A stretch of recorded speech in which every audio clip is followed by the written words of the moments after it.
আসসালামু আলাইকুম রহমতুল্লাহ। সম্মানিত ভিউয়ার্স, দেখছেন এই মুহূর্তে ঢাকা চট্টগ্রাম মহাসড়কে ড্রাইভিং প্রশিক্ষণ নিচ্ছে রায়চক গ্রামের মোহাম্মদ আলিফ।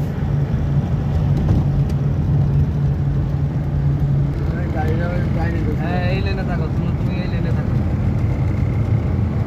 এই লেন ক্লিয়ার আছে, এই লেনে যাও। হাত আরো করে তোলো, আরো উপরে, এই আঙ্গুলে ভাবে মুখ করে কিন্তু এতদিন ধরে কই এটা মুখস্থ হয় না। গ্লাস খেয়াল করো, গ্লাস খেয়াল করে যাও।